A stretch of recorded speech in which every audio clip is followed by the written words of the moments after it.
Bismillahirrahmanirrahim. Assalamualaikum warahmatullahi wabarakatuh. Makna zahir dan makna batin Al-Quran. Di dalam Al-Quran terdapat ayat muhkamat dan ayat mutasyabihat. Ayat muhkamat yaitu ayat yang mudah dipahami, terang maknanya, dan ayat muhkamat adalah ayat yang boleh langsung dipahami.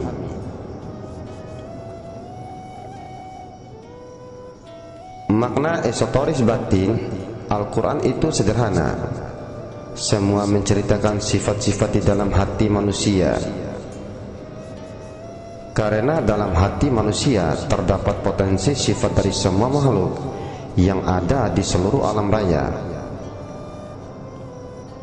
dari mulai iblis sampai malaikat, dari Adam sampai manusia akhir zaman, dari semut sampai galaksi yang paling besar sekalipun, dari langit pertama sampai ke langit ketujuh, semua ada di dalam diri manusia.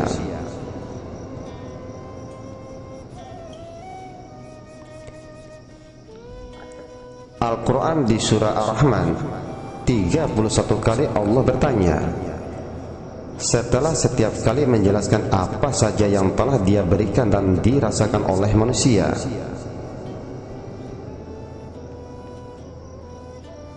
Termasuk hal yang telah dirasakan oleh manusia, yaitu kenikmatan dua surga. Di dalam kedua surga itu terdapat pohon-pohon dan buah-buahan. Dan berikut Allah bertanya, maka nikmat Tuhan kamu yang manakah yang kamu dustakan?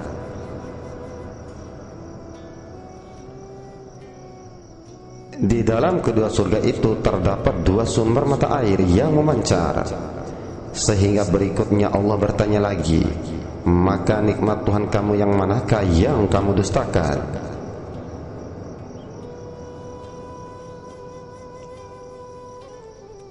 Pertanyaan: apakah kenikmatan dua surga yang dimaksud? Dan apakah pohon dan buah-buahan yang dimaksud? Apakah dua sumber mata air yang memancar? Sehingga Allah bertanya, maka nikmat Tuhan kamu yang manakah yang kamu dustakan?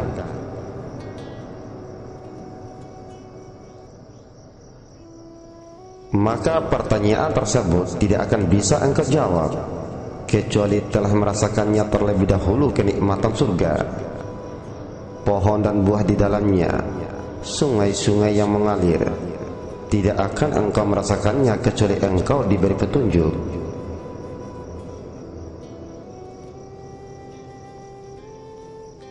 Dapatlah dimisalkan bahwa ayat-ayat Al-Quran terbagi ke dalam tiga jenis, atau dibagi ke dalam tiga perumpamaan. Yang pertama, ayat padi. Yang kedua, ayat beras. Dan yang ketiga adalah ayat nasi.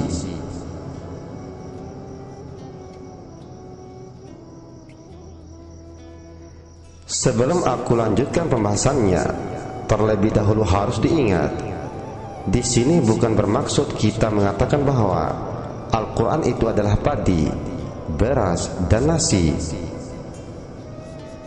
Tetapi tujuan perkataan itu adalah semata-mata agar dipermudahkan faham di dalam mengkaji isi dan makna yang ada di sebalik rahasia Al-Quran.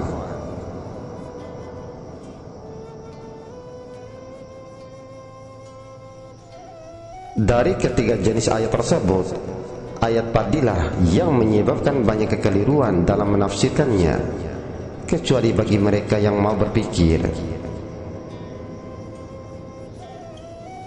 Ayat padi adalah ayat yang tidak bisa dipahami secara tekstual, perlu dilakukan ijtihad, dan ayatnya dibuat dalam perumpamaan atau kiasan, dibuat dalam kisah para nabi dan rasul, biasanya mengandung rahasia-rahasia Allah yang sangat krusial.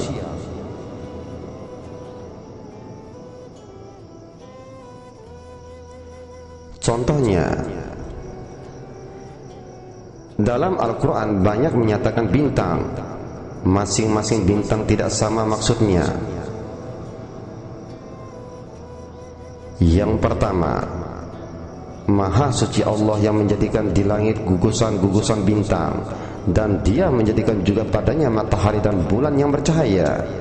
Al-Quran Surat Al-Furqan ayat 61. Pengertian bintang yang dimaksud jelas dipahami sebagai bintang yang ada di langit, yaitu sebagai petunjuk arah dan musim.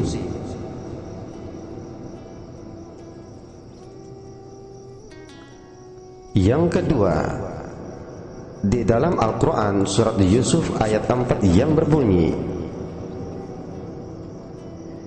ingatlah ketika Yusuf berkata kepada ayahnya, wahai ayahku, sesungguhnya aku bermimpi melihat 11 bintang, matahari dan bulan. Kulihat semuanya sujud kepadaku.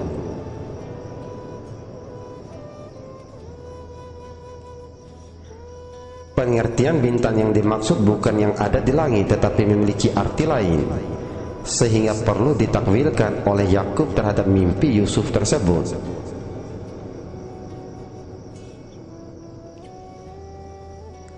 Yang ketiga adalah sebagaimana Allah Subhanahu wa ta'ala berfirman yang artinya, sesungguhnya kami telah menghiasi langit yang dekat dengan bintang-bintang, dan kami jadikan bintang-bintang itu alat-alat pelempar setan. Al-Quran Surat Al-Mulk ayat 5. Bintang yang dimaksud jelas bukan bintang yang bersifat materi, sehingga perlu dipahami terhadap bintang yang ada di dalam diri manusia, sehingga memang dapat digunakan untuk menghalangi tipu daya setan.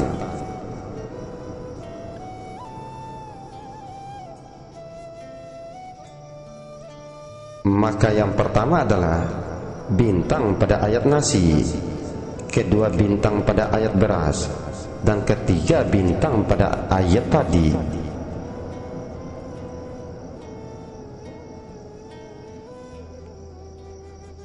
Pemahaman terhadap Al-Quran harus bertingkat-tingkat. Suatu ayat bisa bertentangan dengan ayat lain apabila tidak diketahui pada tingkatan mana meletakkan ayat-ayat tersebut.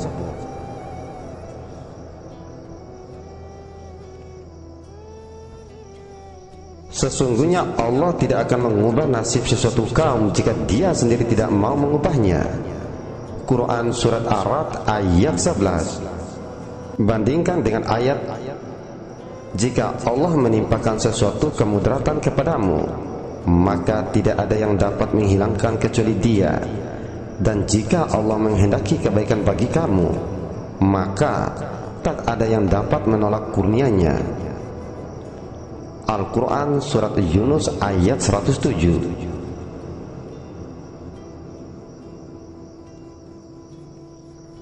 Soal, apakah kedua ayat tersebut tidak bertentangan? Tingkatan akal, tingkatan hati, dan tingkatan roh. Seperti Allah mengharamkan babi, maksudnya juga adalah untuk melarang manusia memakan rezeki yang kotor dan dilarang agama. Bisa jadi yang diharamkan adalah diri kita sendiri karena meniru perilaku babi.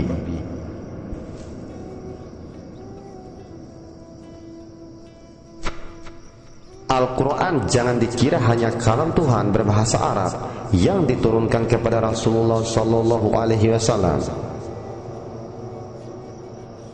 Tapi Al-Quran itu perahunya Nuh, kapaknya Ibrahim, serulingnya Daud, tongkat dan sapi betinanya Musa, cincinnya Sulaiman, hidangan dari langitnya Isa, sungai-sungai yang mengalir bidadari-bidadari yang cantik jelita.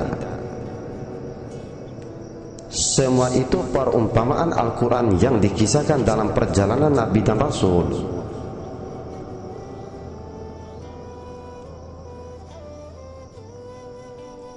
Sebagaimana bunyi firman Allah di dalam Al-Quran yang artinya, Dialah yang menurunkan Al-Quran kepada kamu, di antara isinya ada ayat-ayat yang muhkamat, Itulah pokok-pokok isi Al-Quran dan yang lain ayat-ayat mutasyabihat.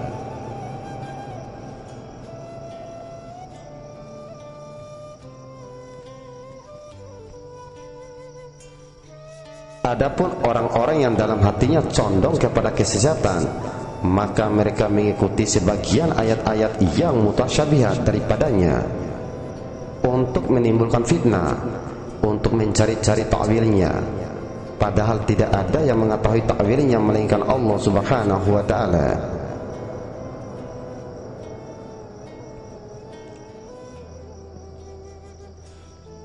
Dan orang-orang yang mendalam ilmunya berkata, kami beriman kepada ayat-ayat yang mutasyabihat, semuanya itu dari sisi Tuhan kami, dan tidak dapat mengambil pelajaran daripadanya melainkan orang-orang yang berakal. Al-Quran Surat Ali Imran ayat 7. Ayat itu mengatakan bahwa di dalam Al-Quran terdapat ayat muhkamat dan ayat mutasyabihat. Ayat muhkamat yaitu ayat yang mudah dipahami, terang maknanya. Ibaratnya ayat muhkamat adalah ayat nasi boleh langsung dipahami.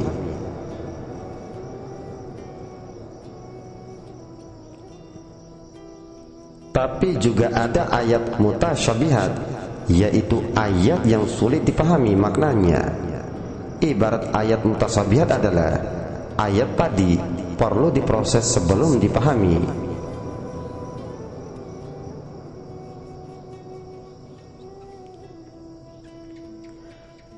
Engkau harus hati-hati dalam menafsirkan ayat mutasyabihat. Kalau digunakan untuk memfitnah atau kepentingan hawa nafsunya, maka tergolong sesat. Tapi bukan berarti ayat mutasyabihat ini tidak perlu dipelajari untuk dicari makna yang sebenarnya dikehendaki oleh Allah Subhanahu wa ta'ala.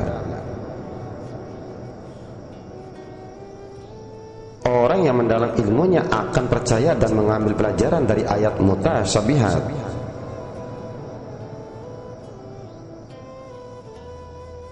Ayat muhkamat biasanya pengertian lahiriahnya yang dikedepankannya, yaitu hal-hal yang dapat diartikan secara mudah karena berisi perintah dan larangan yang jelas. Inilah yang dikatakan makna luar eksotoris.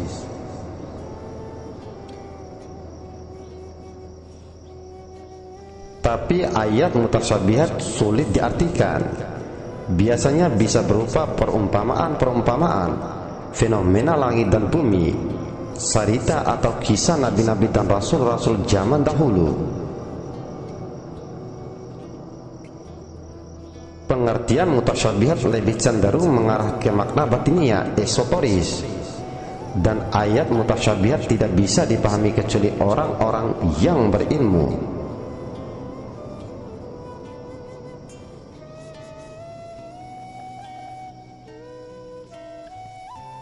Contoh bunyi ayat mutasyabihat tentang gunung. Dan kamu lihat gunung-gunung itu, kamu sangka dia tetap di tempatnya, padahal dia berjalan sebagai jalannya awan. Kedua yang berbunyi, sesungguhnya kami telah mengemukakan amanat kepada langit, bumi dan gunung-gunung. Maka semuanya enggan untuk memikul amanat itu, dan mereka khawatir akan mengkhianatinya, dan dipikulah amanat itu oleh manusia.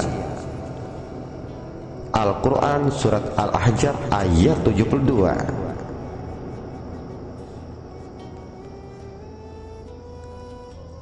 Dan berikutnya yang berbunyi, dan sekiranya ada suatu bacaan yang dengan bacaan itu gunung-gunung dapat digoncangkan atau bumi jadi terbelah, atau oleh karenanya orang-orang yang sudah mati dapat berbicara, tentulah Al-Quran itulah dia.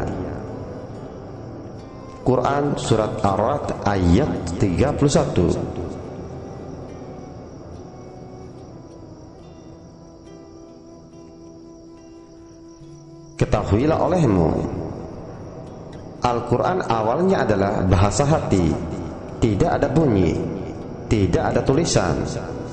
Setelah diturunkan melalui Jibril dan diucapkan oleh baginda Nabi Muhammad SAW, barulah Al-Quran menjadi kitab berbahasa Arab.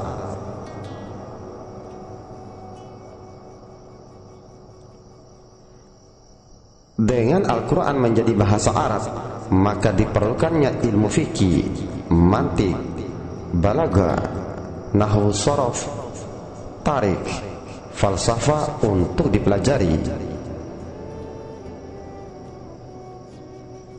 Agar mudah dipelajari dan diamalkan umat manusia, oleh para ahli tafsir dijabarkan maksudnya hingga muncul tafsir Ibnu Katsir, Jalalain, Al-Ajjar, Al-Misbah.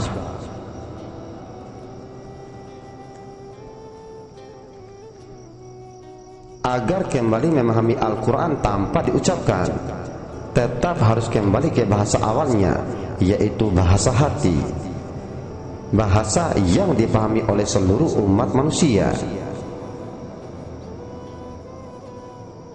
Rasulullah Muhammad membawa risalah Al-Quran terdiri dari dua kelompok. Pertama, ayat Makkiyah, dan kedua adalah ayat Madaniyah. Ayat Makkiyah mengajarkan ilmu tauhid, sedangkan ayat Madaniyah mengajarkan ilmu syariah. Kedua ilmu tersebut ibarat minyak dan air, ibarat laut tawar dan laut asin. Keduanya tidak bisa bercampur. Kedua ilmu tersebut saling terpisah. Kebenaran yang ada pada ilmu syariat sulit ditelaah dari pandangan ilmu tauhid. Juga kebenaran ilmu tauhid sulit ditelaah menurut pandangan ilmu syariat.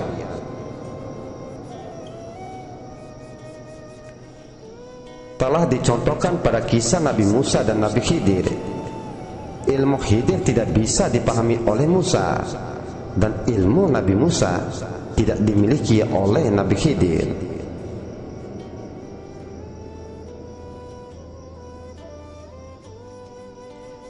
Ilmu syariat digunakan untuk mengatur tatanan lahiriah antara manusia dengan manusia dan manusia dengan Tuhan. Sebaliknya, ilmu tauhid digunakan untuk mengatur tatanan batiniah, khusus mengatur manusia berma'rifat pada Tuhannya.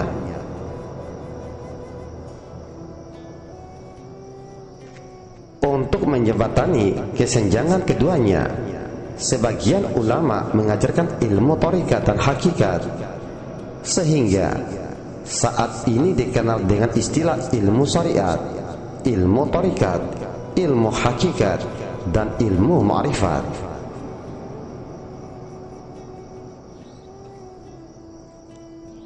Apabila mereka ragu-ragu tentang perkara dua ilmu yang saling terpisah, tunjukkan kepada mereka ikan air tawar yang dimasukkan ke dalam air asin. Juga tunjukkan kepada mereka ikan air asin yang dimasukkan ke dalam air tawar. Apakah keduanya tetap hidup? Sesungguhnya pada keduanya terdapat tanda bagi orang yang berpengetahuan. Yang merasakan lapar dan haus tidak hanya perut dan tenggorokan, hati juga bisa merasakan lapar dan haus. Yang bersifat keras tidak hanya batu, hati juga bisa bersifat keras. Yang mengalami banjir tidak hanya bumi, hati juga bisa mengalami banjir. Itu semua solusinya adalah Al-Quran.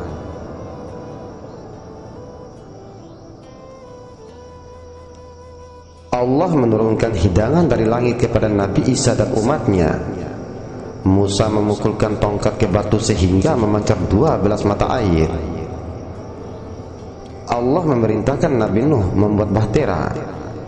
Ketahuilah, hidangan, bahtera, tongkat itu semua adalah kiasan yang maksudnya adalah Al-Quran.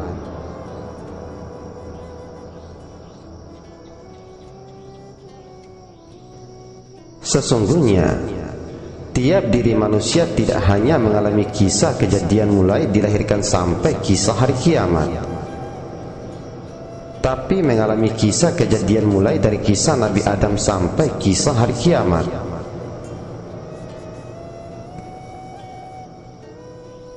Sesungguhnya Allah menciptakan dua macam bilangan, yaitu bilangan nyata dan bilangan hati.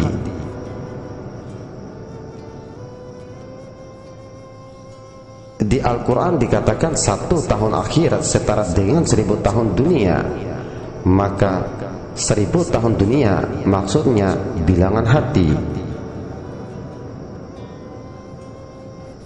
Ashabul Kahfi tidur selama 309 tahun di dalam gua. 309 tahun bukan bilangan nyata, tapi 309 tahun bilangan hati.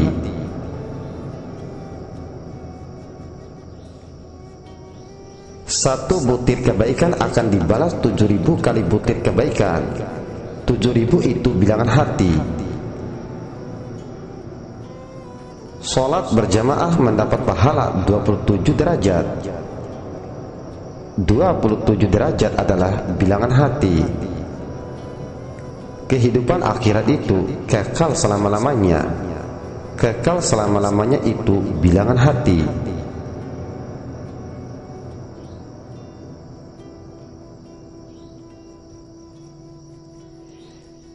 Bilangan hati sifatnya batinia, elastis, bias, dan metafora, dan tidak bisa disamakan antara bilangan nyata dengan bilangan hati. Kedua bilangan tersebut mutlak hak milik Allah. Apabila mereka bertanya padamu tentang derajat siapa yang paling tinggi, Al-Quran, manusia, surga, Islam atau langit, maka jawablah bahwa derajat yang paling tinggi adalah manusia. Al-Quran mempermudah menjelaskan kejadian di batin manusia, jagat dalam, dengan menggambarkan kejadian kehidupan di luar jagat luar, yaitu dengan cerita dari Nabi Adam sampai akhir zaman.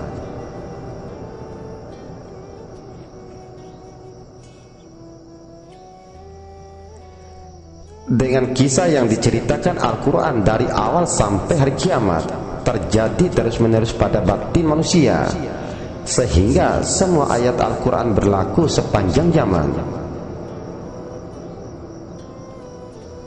Lebih sulit lagi memahami bahwa kejadian masa mendatang yang diceritakan Al-Quran juga berlaku di masa sekarang dan masa lalu.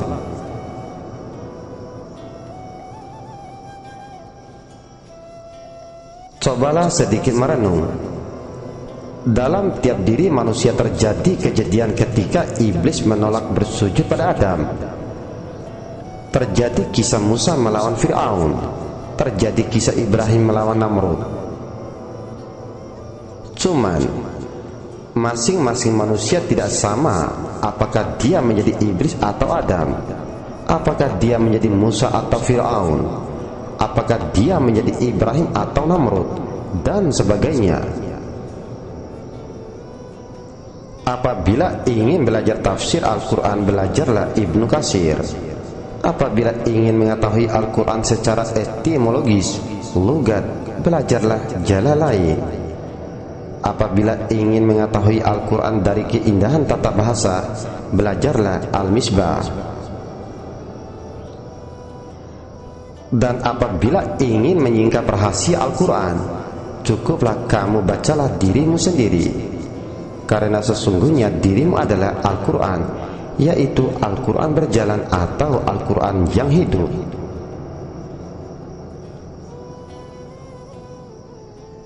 Dan tidaklah Muhammad disuruh membaca Al-Quran pertama kali oleh Jibril, kecuali membaca Al-Quran dalam diri Muhammad sendiri. Dalam kesunyian hatimu, bacalah Al-Quran dalam dirimu sendiri hingga tercapai Lailatul Qadarmu.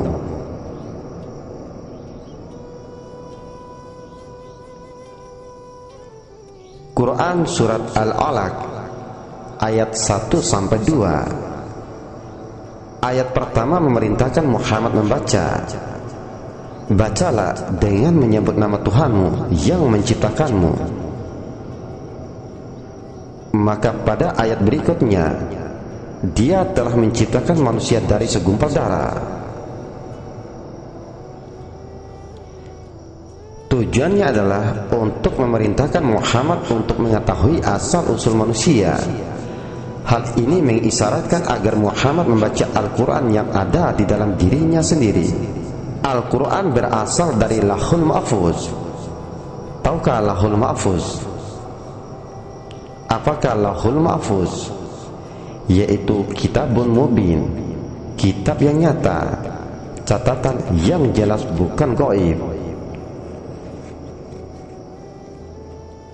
Ketahuilah olehmu, kalau engkau membaca ihdinas siratal mustaqim, dapat diartikan hantarkanlah kami ke jalan yang lurus.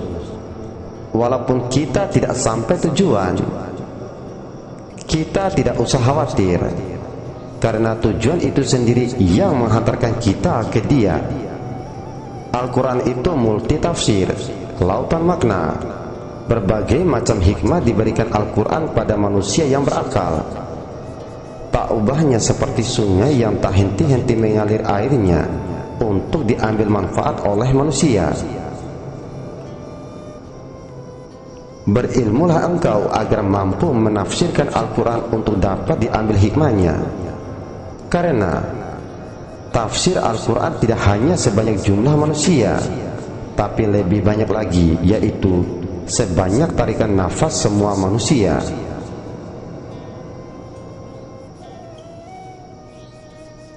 Sesungguhnya Khidir tidak pernah melubangi perahu. Yang dia lubangi adalah hatinya agar dirinya tenggelam di dalam Jatullah. Khidir tidak pernah membunuh anak kecil. Yang dia bunuh adalah ego dirinya dan sifat kekanak-kanakan. Khidir tidak pernah mendirikan tembok. Yang dia dirikan adalah amal soleh tanpa mengharapkan imbalan pahala. Khidir bukan siapa-siapa. Dia bisa Adam, dia bisa Ibrahim, dia bisa Musa, dia bisa juga Isa, dia bisa juga Muhammad sallallahu alaihi wasallam, dan engkau pun. Asal engkau berani melubangi bahtera hingga tenggelam di laut, membunuh anak, mendirikan tembok tanpa meminta upah, sehingga hati hadir di hadapan Allah Subhanahu wa ta'ala, maka engkau akan melihat Khidir yang hidup sepanjang zaman. Al-Quran awalnya memang harus dibaca, kemudian harus diistihad agar rahasia kegaiban terang adanya. Al-Quran diumpamakan sebagai tongkat yang bisa membelah laut dan memecah batu hingga mengeluarkan 12 sumber mata air. Al-Quran diumpamakan sebagai sapi betina yang bisa menghidupkan orang yang mati pada zaman Nabi Musa. Al-Quran diumpamakan hidangan dari langit pada waktu Nabi Isa. Al-Quran diumpamakan seruling pada Nabi Daud. Al-Quran diumpamakan sebagai bahteranya kapal Nabi Nuh. Di surga terdapat sungai-sungai mengalir, bidadari yang cantik jelita, buah-buahan yang dapat dipetik dari dekat, pohon yang memberi naungan. Itu semua maksudnya tidak lain adalah Al-Quran. Al-Quran sebagai cahaya petunjuk ada di mana-mana. Di setiap kisah Nabi dan Rasul, Al-Quran diumpamakan dengan berbagai bentuk sesuai dengan situasi saat itu. Al-Quran dapat engkau ambil cahayanya dengan sangat mudah, karena dia selalu memberi petunjuk di sekelilingmu, dimanapun engkau berada. Karena Al-Quran adalah kitabun mubin, dia adalah kitab yang nyata. Jangan menyempitkan ilmu Allah dengan beranggapan bahwa Al-Quran cukup sampai 30 juz, 144 surat, 6.666 ayat. Padahal sesungguhnya ilmu Allah tak terbatas, tertuang dalam seluruh alam semesta yang jumlah juz, surat, ayat tak terhitung jumlahnya, melebihi luasnya 7 lapis bumi dan 7 lapis langit. Sebagaimana firman-Nya di dalam Al-Quran yang artinya, seandainya pohon-pohon di bumi menjadi pena dan laut menjadi tinta, ditambahkan kepadanya 7 laut lagi sesudah keringnya, niscaya tidak akan habis-habisnya dituliskan ilmu Allah. Sesungguhnya Allah Maha Perkasa lagi Maha Bijaksana. Al-Quran Surat Luqman ayat 27.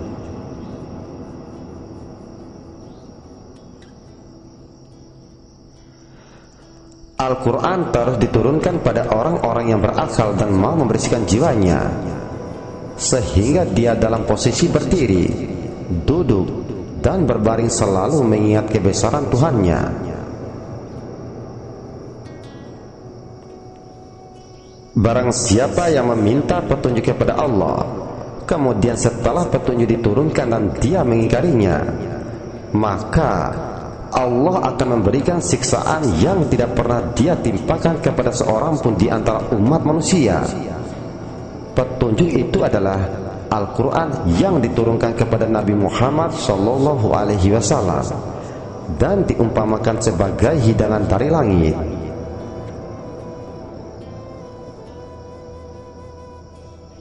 Hal itu seperti yang dijelaskan pada kisah Nabi Isa. Isa putra Maryam berdoa, "Ya Tuhan kami, turunkanlah kiranya kepada kami suatu hidangan dari langit, yang hari turunnya akan menjadi hari raya bagi kami, yaitu orang-orang yang bersama kami dan yang datang sesudah kami, dan menjadi tanda bagi kekuasaan Engkau. Beri rezekilah kami dan Engkaulah pemberi rezeki yang paling utama." Al-Quran Surat Al-Ma'idah ayat 114.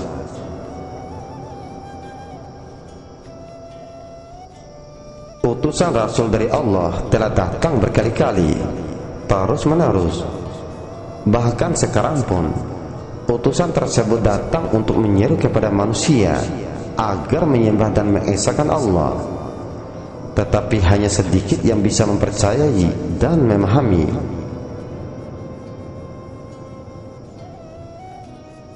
Ketahuilah, utusan tidak hanya berwujud manusia, tetapi risalah, ilmu, bahkan kalimat yang kalian dengar ini, semua adalah rasul-rasul yang disampaikan berkali-kali agar manusia benar-benar menuhankan Allah Subhanahu wa Ta'ala. Tetapi ingatlah, di sini bukan berarti kita mengaku sebagai nabi, melainkan orang yang disuruh. Rasul artinya pesuruh, manakala pesuruh itu pula adalah orang yang kena suruh.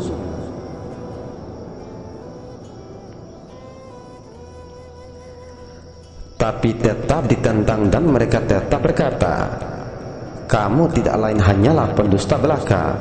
Yasin ayat 15. Dan bahkan mereka mengancam akan merajam dan menyiksa seperti yang dilakukan oleh para Yahudi kepada rasul-rasul mereka pada zaman Nabi Musa. Perumpamaan penghuni surga yang dijanjikan kepada orang-orang yang bertakwa, yang di dalamnya ada sungai-sungai dari air yang tiada berubah rasa dan baunya, sungai-sungai dari air susu yang tidak berubah rasanya, sungai-sungai dari khamar yang lezat rasanya bagi peminumnya, dan sungai-sungai dari madu yang disaring, dan mereka memperoleh di dalamnya segala macam buah-buahan dan ampunan dari Tuhan mereka. Al-Quran Surat Muhammad ayat 15.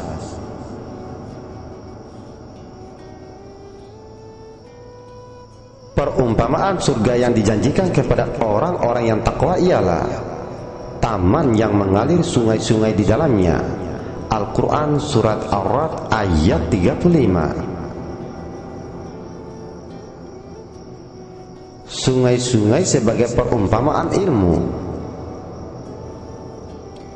Maksud sungai-sungai dari air yang tiada berubah rasa dan baunya adalah ilmu syariat. Sungai-sungai dari air susu yang tidak berubah rasanya adalah ilmu thariqat.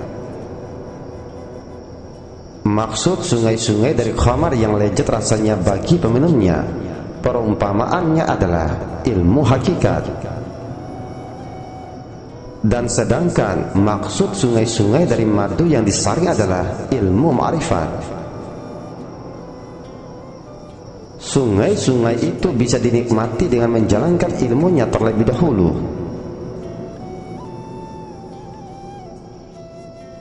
Seorang menikmati sungai air maka hati menjadi mutmainah. Seorang menikmati sungai susu sehingga hati menjadi ridho. Seorang menikmati sungai arak agar hati menjadi mardiah. Dan seorang yang menikmati sungai madu maka hati menjadi kamalia.